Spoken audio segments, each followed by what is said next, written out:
Good day, everyone, and welcome to this week's NewsNow Podcast. I'd like to welcome Lincoln Regional Councilor Rob Foster, who is joining us today to talk about a couple of things. Just a couple of weeks ago at NPCA, Niagara Peninsula Conservation Authority, Rob was chosen, or maybe drew the short straw, you tell me, to be the new chair of the NPCA board. So I just wanted to have Rob come in to talk about, some of the business dealings that are going on at NPCA and some of the changes in process and team that have happened over the last couple of years. And we're working a little bit of regional information as well. But welcome, Rob. Yeah, and thank you very much for inviting me, and happy St. Patrick's Day to you. Right back at you. My mother's maiden name is Smith, so I guess I have a little bit of Irish in me somewhere. So my grandfather was from the county of Cork, so I qualify as a somewhat Irishman today. So NPCA, Rob. Yeah. You've been on the board how many? Is it a term of council? So there was a major overhaul at the beginning of this term of council, and so I was one of the ones that came on board. I originally was there on behalf of the town of Lincoln, and then I was one of the appointments from the region itself. The original setup, we had moved over basically all regional councillors to come in and take a real good look at what was going on with the NPCA. Because at the time there were extensive ongoing issues. I would say that's it was 2-3 years anyway of serious negative news coming out of NPCA. Yeah, for sure. There was and it was oftentimes headline information and serious stuff. Yeah, for sure. And so as we got there, there was a series of major changeovers that went on at the NPCA. One of the pieces of the puzzle was receiving the Auditor General's report. That came in, we accepted that. We had a whole series of things that were recommended by her to go and change what was going on with the NPCA itself. There was some changeover of staff, which was definitely required. There was some staff that were asked to seriously consider other lines of careers. And so we made some changes there. We brought in a top-notch administrator, lady by the name of Gail Woods. She was out of Niagara-on-the-Lake. Gail, I'll tell you, she has a long history with the NPCA as well as other conservation authorities. Knew my Uncle Gord, who was the chair of the NPCA back a number of years ago. So anyway, she came in and we went through what I considered to be the breakdown and stabilizing of the organization. We had to go through, as a board, figure out where we were going, and we had to figure out with the administration where we were going. She was able to help us get us through that.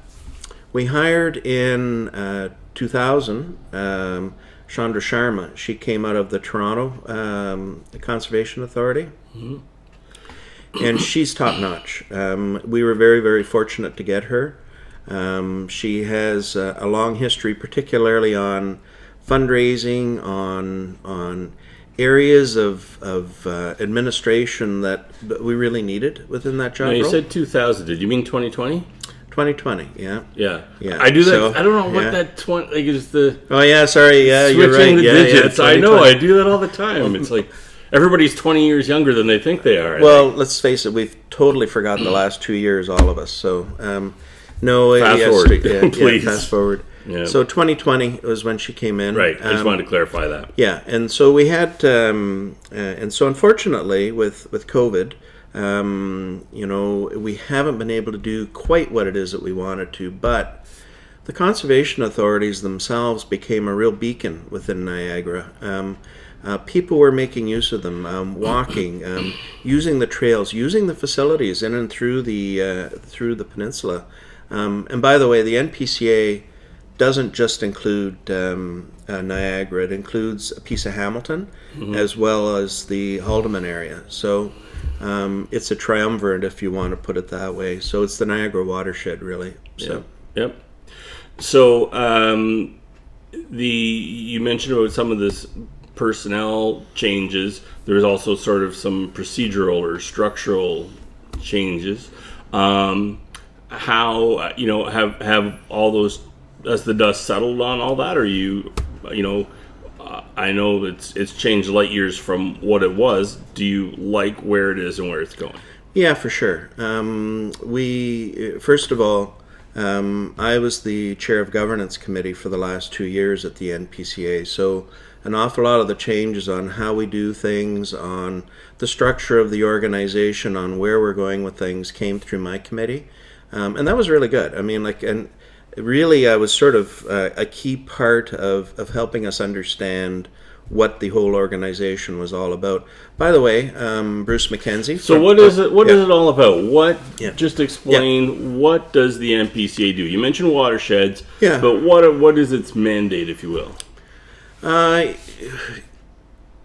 NPCA is there for conservation, first and foremost. Number two, when conservation authorities were originally set up, it was all around watershed. Okay. And they basically evolved out of Hurricane Hazel back in the 1950s. So it's the protection of the waterways. We're there for the protection of the environment in and around it. The natural heritage systems that are in place, we have a strong say on that. Buffering in and around environmentally sensitive areas, that's part of what we do. And it's also there, we bring nature, we bring the environment to the community. So in other words, it's a really important part of what we do when we have the passive areas for people to go out and visit. Our Balls Falls, our Binbrook conservation areas, those are all there so that people can actually, for all intents and purposes, get back to nature. So there's a whole series of things that come together for the Conservation Authority. So I remember when I first heard that you took a posting there back at the start of the term, and I remember calling you and asking, why would you put yourself, because it was in a bad state of affairs. Yeah. So, knowing what you know now, are you glad you stuck your neck out there and kind of jumped into the quicksand? Yes, for sure. And we've had a bunch of dealings over the years, and one of the things that I have always done throughout my professional career, with various pieces that I've had, I'm a person that goes to what I would consider to be lost causes, although the NPCA wasn't a lost cause. It was a wounded animal. A wounded animal. So yeah. I have always sort of personally migrated to those types of things, and so that's why we're friends. Sorry,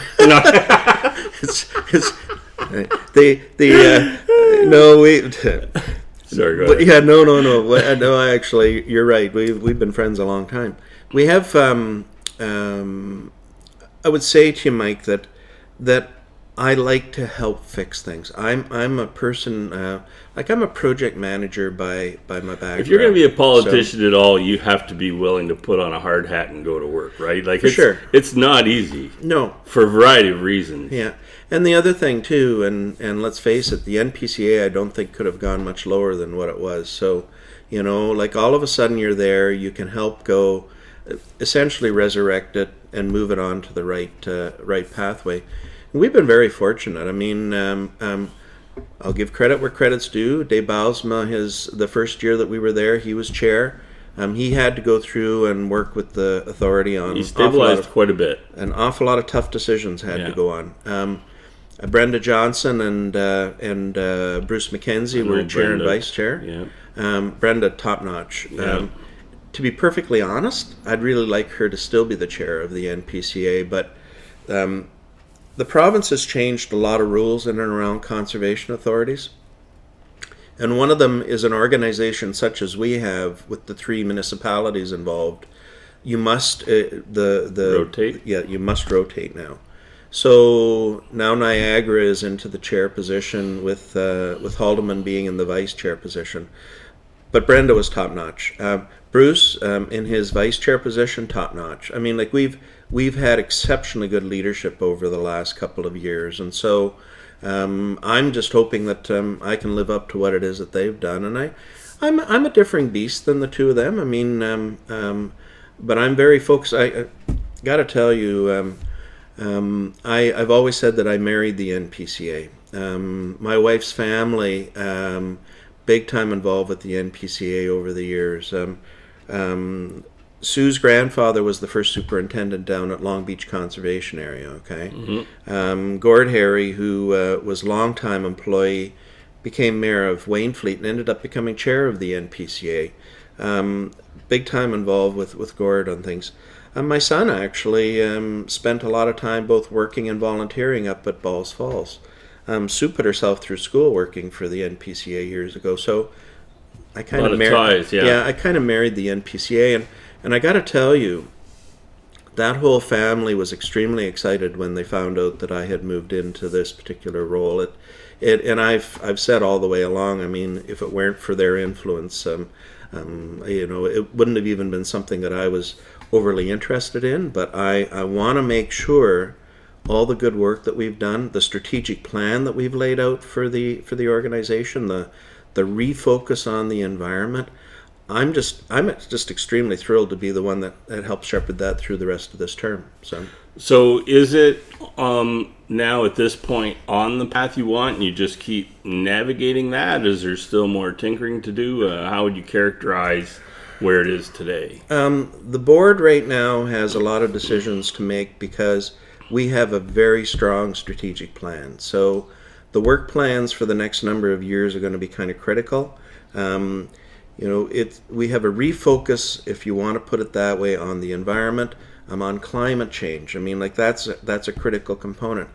The NPCA really. So on something like that, there's no way to capsulize a strategic plan in a minute of conversation. But is there a task or an item or something that pops in your mind that could describe to people when you talk about a strategic plan, say on climate change or anything else? Is there any what's in that arsenal? Like what is part of that plan? Well, if you can describe that. There's a wide variety of things. I know there is in place. So, and there's a lot of nuances with a strategic plan. So, I'd say if people want, and by the way, it's on the website npca.ca. I would say people should be taking away that the organization is focused on the environment. That's where it should be. Okay. I was a little bit concerned when I came onto the board, set aside the governance piece of the puzzle. There was a thinking process that, the NPCA needs to be turning itself and its areas into Disneyland. And from my point of view, that just was like in terms of creating revenue and all those kinds of things, right? Yeah. And so the focus now is back onto what I would consider to be an environmental platform, and I think that's what people can really take away from this at this point. But there is a tipping point on that. Like, so something that was new in the last couple of years is that that Christmas lights walk through Balls Falls. That was pretty nice. Yeah, and that's kind of an event, an attraction, and draws people out at a time when they wouldn't normally be going through there, probably. Yeah. But it's that was a nice event to do. The very first one we sort of did on a shoestring to get it up and going. Sure. The provincial government has been very generous with monies that we've been able to make use of, particularly for this one last year. Listen, with the provincial government, and I think they are focused on where we've been and where we need to get to. So in other words, the provincial government has been providing funding for tourism, been providing for organizations, etc., etc. The NPCA has been very fortunate. We received funding to help with that, which is a good example. But there's other programs that we've been able to tap into for monies as well. And we've been actively also going after some of the federal government money in and around the tree planting programs as well. So, tapping into the upper level of governments isn't a bad thing. So, any trickling down of revenues is always nice. Oh, for sure. And something the other thing that I'm really liking is that the region and for that matter Hamilton and the NPCA are all playing well again together. I mean, there was some financial upset that had gone on in the last term of council that was going on in those areas. So, again, things are moving in the right direction. Yep. Before we move on from NPCA, is there anything else that we haven't touched on? I just want to kind of open some broad doors and give people some perspective on what's changed and what's evolved in the last few years, because there was a cloud over it, which, from a local media end of things, I see, I'll say positive press releases coming. Yeah. It's about what the association is doing, and we had that information a couple weeks ago about the flash flooding with the warm temperature coming up, and things that I wouldn't necessarily see before, because I think there was considerable distraction. Yeah. All I can say is that, by the way, I've been involved with the foundation as well, which it's an important part of the NPCA. And the fundraising arm took an absolute beating because of everything that was going on. I bet. So what we've done is, with the NPCA, with the foundation, with the organization in general, is we've taken the step back, we've stabilized what it is that's going on, and we have the focus on the environment where we should be. For me, in the future, if to say, okay, what's the success you're looking for, Foster, as this is going on, I want the NPCA to be known as the environmental organization of the Niagara Peninsula. And with that, by the way, I mean, I think that's what people expect of it, really. But part of the role of being the chair, and where I'm going with this is, I'm working on the partnerships that there are within the community. So, for instance, tomorrow I'm having a meeting with the chair of the Niagara Parks Commission. I'm going to be meeting within the next 2 weeks with the GeoGlobal group that has effect up and through the peninsula, and there's a series of meetings that are going into play to make sure that we have strong partnerships, and we want to see the NPCA being one of the leaders on all of these files in and around the environment. So we'll see how it goes. Good. So now you mentioned some at the start just about sort of the early connection of Region and NPCA, but let's switch over to your regional councilor hat. The Region recently approved its budget and everything. Is there any key items or things going on at the Region, whether region-wide or Lincoln specific, that you want to touch on? Sure. Well, there's a number of things, and to start off with, I've been very fortunate. My peers at the Region have kept me as the chair of corporate services for 4 years, or I'm going into my 4th year with that. That was a real feather in the cap. I mean, we've never had anyone from the Niagara West area that has done a chairing position like that before. And by the way, we are extremely well represented, Niagara West, when it comes to committees and on various positions that are going on at the Region. Albert, of course, big time involved with the agriculture. He's also the vice chair of planning. Wayne Furtick here in town is the vice chair of the public works group. I'm chair of the corporate services, and I and Albert does as well. We sit on all of the standing committees. My decision right off the bat was to go and get and know and understand the Region inside and out. I mean, as you know, Mike, I spent 18 years on Lincoln Council, and Lincoln is, in my opinion, a very, very well-run community. We've had strong leadership in the mayor's positions. You're very lucky. Yeah, There may be another issue we touch on with that, but we've had very strong leadership in the mayor's position. We've had strong CAOs within the roles over there. We've had good working relationships between the council and senior staff within the municipality. I would suggest to you, there's a lot of stress going on in Lincoln right now. I mean, and it's exactly what I wrote about this week. It's going to get turned way up in the next 3 to 5 years, if not sooner. Yeah, because that wave is coming around the horseshoe, and for sure. And boy, oh boy. Yeah, the thing is that, and it's not like, like this is a freight train that's been coming down the tracks for a long time. And Go, which is also in the paper this week, Yep. will magnify that. That's what I was trying to explain with Lincoln and development, because of the carte blanche nature. You've got the 800-meter zone of do what you want when it comes to development within the radius of the GO station. Well, we're very fortunate. Yeah, we're very fortunate because actually Lincoln believes in secondary plans. Yes. Okay, so yes, Grimsby did the one for Casablanca as well, but even with that, and you've got the new system, the OLT, which is very developer friendly. It's just going to be not like you can explain to people what it's going to be like, but boy, when you see it, there's going to be some shocking development. I think that's a fair comment, Mike. And it's not even necessarily bad.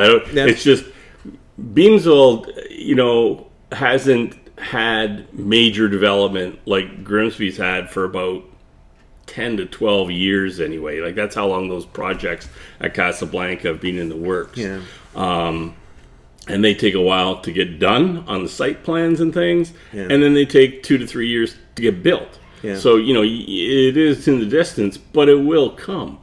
And there's the problem. Well, first of all, when I first got on council, Lincoln itself was the fastest growing municipality, one of them in Ontario. Okay. That slowed down a bit as things were going on, but it's been picking up again. I think we're third in Niagara Region or whatever on growth. The problem that we have, and it's a good problem, is that people want to live here. Yeah. I mean, like who would not want to live in Grimsby? Who would not want to live in Lincoln? I mean, we have everything. We have nature that's there. We have wineries. We have businesses. Quality of life is very high. The quality of life. And if you remember back years ago, I think you and I had talked about this when we were looking at bringing doctors into the hospital here in West Lincoln. I was an active part of that particular group. That was back when the municipalities were each chipping in about $10,000 or $15,000. Yeah. Going to job fairs in Toronto with a booth to say, come here. I just remember Dr. Stobie and I. We were taking a bunch of young doctors. We went to McMaster University. We had a school bus. We took them for a tour of wineries. Fam tour, yeah. We ended up. I remember those. I remember those. Ended up at 30 Bench, and it was amazing. And some of those doctors actually ended up coming. So wine works for recruiting. Is that what you're saying? That's whatever you got to do. Wine works. That's it. That's our new motto. Go Lincoln. But the thing is that we have a lot of high density development that's coming our way. Different style development. Different style, yes, that's correct. And so there's a number of pieces that we have to think through with this. Number one, what is this affordable housing thing that we're talking about? Okay, there's no clear definition of what affordable housing is that's going into play. We definitely have a lack of rental within our communities, and even the rental that we have is very expensive when people want to do it. So some of those things have to be thought out. We have a secondary plan in Beamsville that covers off the corridor along Green Lane, and we know that there's density that's coming into play there. A lot of people don't like it, because it's change. But I actually think when it's all said and done, I think it's going to be good. I think it's making use of lands, particularly along the railway line there, that otherwise aren't going to be developed or are going to be developed inappropriately type of thing. Ontario Street, there's some density pieces coming into play. No disrespect to them, I still hate the building at the top of Ontario Street that has been built there. I drove by. I think Saturday we were there because we were going to Beamsville Bakery. We're getting married May 15th. Yeah. We went to plan our wedding cake. Yeah. And holy mackerel, it just smacks you. It's significant. I was the only one on council that voted against it. Okay.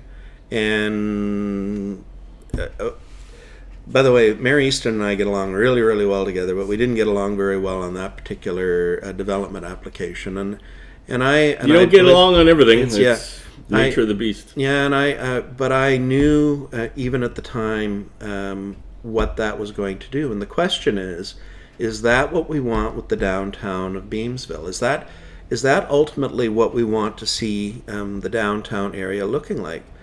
I'm not so sure. And in fact, at the time, I was raising those questions as it was going on. So, anyway, it is what it is. The thing that I wonder about it, because even in Grimsby on the north side, like because you've got a north and south side with shading and things like that, and the south side has a lower limitation on floors because of that, and to C4 on the south. But I think doesn't it call itself a 3-story because one level is parking? There was something about the parking that. Anyway, listen. I don't want to relive that. Yeah, once that was gone, I've decided live and let live with that one as it's going on, because I have no choice. And something, there's an awful lot of the pieces of the puzzle. Now you mentioned the land tribunal and going into place with things. The thing with the OLT, and by the way, they don't ask me for my guidance at the town of Lincoln, nor should they. But I'm really questioning why they're questioning the OLT as it's going on. Like it's there for very specific reasons. If you're going to reject development based on the rules that you have within your municipality, then there's nothing wrong with it.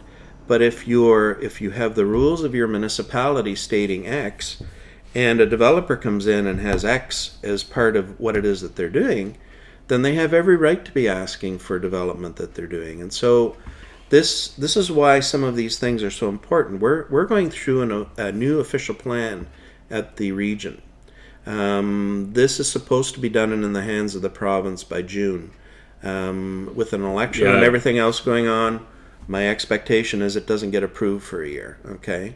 But the reality on it is that we're looking at what Niagara is going to look like by 2051, okay? And you and I, we could sit and have a quick brown pop and see where we think things are going to be going. But a key point on that, I don't mean to interrupt you, but the key question, because the fellow from Region was just at Grimsby Council doing the presentation on that, on the study, the official plan study. And he noted about the projections of density and growth and all that. And Grimsby's already at 98% of its current expansion with major projects in the works. Yep. And they said, how you're putting these projections for 2041 and whatever, but how do you control? He's saying, well, that's only 1,000 a year. Yeah, but what happens is if your number is 10,000 homes over 20 years, whatever the case is, the developers want their share of that right away. And it's like build faster, so because the number's there, and the more you build as a developer, you can get more of that share. And they want it as soon as possible because it's going to be gone. So how do you control the flow? Yeah. Because that's what the municipality, and correct me if I'm wrong, but talking to councils in all 3 municipalities is concerned about control of it. Nobody's against development. Yeah. You need it. It pays for things. It's a constant in the community. We had an interesting study done back when the fairgrounds was being done. John Patrieva and Diane Regima, when she came in on council, she ended up getting buffeted with that too. So we're kind of the last one standing from that time frame. And you don't get any more major in terms of that because that property was the heart of the community for 100 years. But we did a study at that point in time. C.N. Watson came in and did an economic study on the thing, and the conclusion was, you made the comment about you need the money. Now, development does not really, when it's all said and done, does not help improve the financial situation of a community.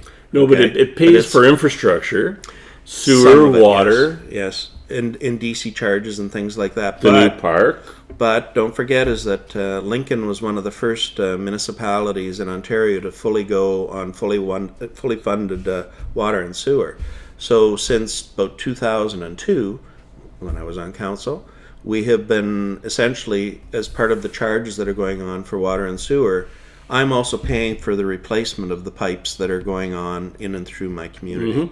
DC charges are there for the expansion of the community. So let's use the example of Prudhome's. Well, that's a huge expansion that's going on.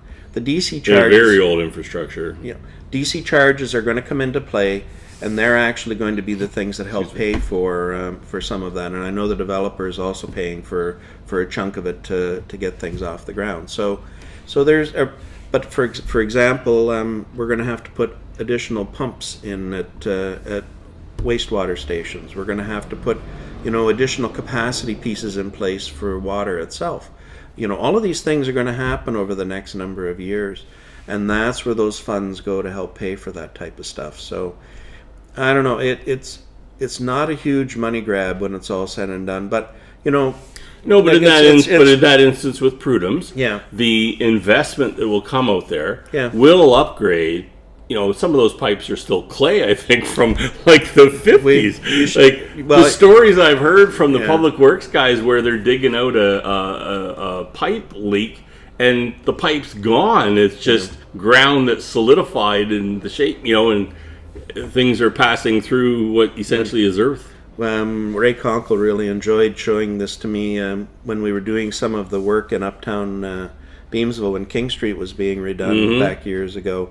There was actually a piece of wood came out of the ground. It was a piece of oak of some variety, white oak that was hollowed out, and it was the connector between two of the things. So, but exactly. But I'll tell you, it's crazy. I'll tell you with the town of Lincoln, and I can say this, having been a major part of it, there was a lot of years of unsexy that were going on there. We were replacing the pipes in and through the ground. We were going and doing the work on the roads. That was when Bruce Peaver was there, because I used to talk to Bruce about that a lot. Yep. That was the heavy lifting that really reset the municipality for all the growth that's happening now. Absolutely. For my money. And in fact, give credit to Bill Hodgson. When he was the mayor there, he, for all intents and purposes, put us into the 21st century when it came to how we were organized and running the organization. And all the power to them. That, when this current group came in and Mayor Easton came in, they developed that 5-step plan and their economic development and all those things. Yep. But that wouldn't have been able to happen without what you're talking about being done, because that infrastructure and base and the sustainability of infrastructure that you're talking about with water and sewer, that was key to making it all go. I think so. But something, give them full credit. This current council, they've got a really strong work the plan and plan the work. They've done a good job. Strong vision of where they're going, and I'll tell you, I stand back in amazement, and honest to goodness, I wish I would have some of the opportunities that they have at this point in time. The region is a differing beast. Okay. Because again, we're back to doing the big major infrastructure work. I mean, my goodness, I'm having to vote on a $400 million wastewater treatment plant. I mean, it's huge. I mean, and it has huge implications for development in the future within the region. And it's not fun like a new park or something like that, but it sets the base that the municipality is going to need when we're not even here anymore. Well, quite honestly, right? You're talking about 40, 50 years down the road, you want that station to be functioning fine. Well, and it should be. And the thing is we're fortunate. The region has done some good investments here in Grimsby. The whole West End. Wastewater treatment, the water, and there's a fantastic new facility up on Park Road, and I'll tell you, Councilor Furtick and Councilor Witteveen and I went for a tour of it back, it was about 2 months ago. Oh man, top-notch facility. I mean, that is going to be one of the key things that's needed for Grimsby, West Lincoln, and Lincoln over the next number of years. It's a real stabilizing in the whole in the whole water treatment and the whole water handling side of things. So that's top notch. We've got other things that are going on. You were asking about projects and stuff like that. There's a major project is going to go on through the Jordan Valley. We're looking at replacing the bridge, but also upgrading that road down through there so that we can get ourselves to an active, like adding in active transportation type of thing. We've got the 19th Street in Jordan. That is going to be redone. So there's just a series of things that we have to get done. We also have now the one thing that I am a little disappointed, we're going to be about a year late on it from the region point of view, but there was a major revamp of King Street going from Lincoln Avenue over to the new high school, and that's delayed somewhat. But right now we're doing a whole bunch of engineering that had kind of come up that we hadn't expected. So I'm always a believer that things happen for differing reasons. So yeah, very good. Is there anything else you wanted to mention? I think we've covered a lot of ground, probably more than I even intended, but it's there's a lot of important things going on. Oh, for sure. And you know something, I gotta say, this has been a fascinating 3 years being a regional councilor. I gotta say right off the bat, I didn't really like it. Like some of the stuff we had to go through, the changes at the region, the changes at the NPCA. I got involved with other boards that, for example, the rural broadband, like that organization needed some major upgrading and fixing type of thing. But I'm feeling really good. I mean, like COVID knocked us on our ear when it came to some of the stuff that we should have been and need to do. Yeah. But we've been able to stabilize things quite dramatically in and across, and I'm feeling really good. We'll see. I'm going to run again this fall for the regional council position. I hope the people in our area think I've done a good job, and we'll see. I mean, I'd really like to be part of the team that's going to go and actually get this booming, some of the fun stuff. Get this booming Niagara really booming. So, well, it does seem to be on its way after working through some serious resets. Yeah. Both at the region, at NPCA, yeah. And everybody wants to get past COVID. So yeah, for sure. Good luck to you. Well, thanks a lot for inviting me over. No trouble. Thanks for your time today. Okay. Well, that's it for today, everybody. Thanks for watching.